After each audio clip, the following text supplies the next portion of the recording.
Guys, may maganda akong balita sa inyo. Hindi mo na kailangan ng milyon para makapagsimula ka ng sarili mong food business at pwede kang palipat-lipat.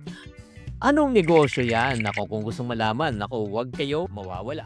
Videos that will make you wealthy and debt-free.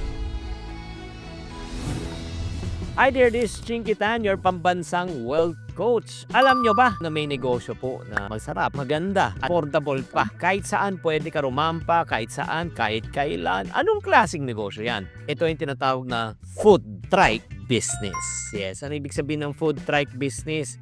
Ang ibig sabihin po niyang kahit saan ka pumesto, pwedeng pwede. Napag-usapan na natin ang isang pinakamalaking problema talaga sa pagnenegosyo. Yung hahanap ka ng tamang pwesto. Paano kung nagkamali ka ng pwesto? Wala, talo ka na. May 2 months advance, 2 months deposit, may renovation ka, yung tinatawag na capex. Lugi ka na agad. Pero itong tinatawag natin na food cart business na may motor, nasa tabi lang, di ba?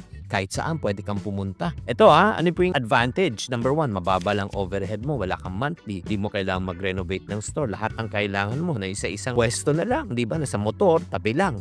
And then number 2, flexibility. May event sa park, nandun ka. May night market sa city, nandun ka. Pwede kang mag-set up dun. Pwede nga sa umaga, sa school ka Tapos lunch, pwede ka sa mga ospital. Tapos sa gabi, sa call center ka. Di ba? Hindi ka nakalock in sa isang location. Masa-survey mo kung saan mas malakas, anong oras, lipat ka.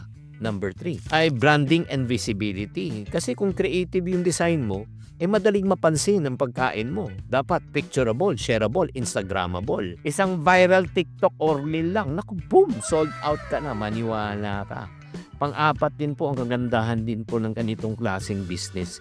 Scalable siya and customizable Ang ibig sabihin, pwede ka magsimula sa basic. Let's say, burger at fries lang. Or if not, chicken. Or if not naman, pwede ka mag-milk tea, coffee, di ba? Pag lumalaki na income mo, magdadagdag ka na. Ang negosyo, kasi ikaw ay may control. Grow at your own pace. And ang pinaka-best niyan talaga, ito yun Maganda yan para sa mga nag-uumpisa talaga, yung nagsa-side hustle. Like for example, hindi mo alam kung kailangan mong full-time o part-time. O di may full-time job ka, tapos mag-part-time ka lang. Di ba? Sa gabi mo lang gawin. Pwede kang 9 to 5, pagkatapos yan, 6 to 10 or 6 to 12. Ahataw ka. Pwede kang magbukas lang tuwing gabi or weekend lang. Side hustle muna habang may day job ka. Sakto na sakto to sa mga kababayan nating OFWs na gusto na mag-set up ng negosyo para sa kanyang pamilya. Kaya nga itong mga food cart business na may motora na pwedeng portable, di lang negosyo. Ito po ay isang moving opportunity. Low cost, high flexibility, high visibility, perfect sa mga madiskarte. Kung gusto mo talaga magkaroon ng ganitong klaseng negosyo, meron po tayong kakilala, okay? Standby na lang kayo, standby kayo. Pero para sa mga taong interesado, type interesado para pagka na-invite ko na yung taong yan, mai-inform namin kayo agad,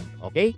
So type interesado na lang sa comment section kung gusto nyong maging part ng isang food cart business na portable na pwede kahit saan. Maraming salamat. I hope that you like this idea. Kung na-like nyo itong idea, pwede nyo na gawin on your own. And don't forget to subscribe on this channel. Tatandaan, tamang karunungan, tamang disiplina ang susi sa pagyaman.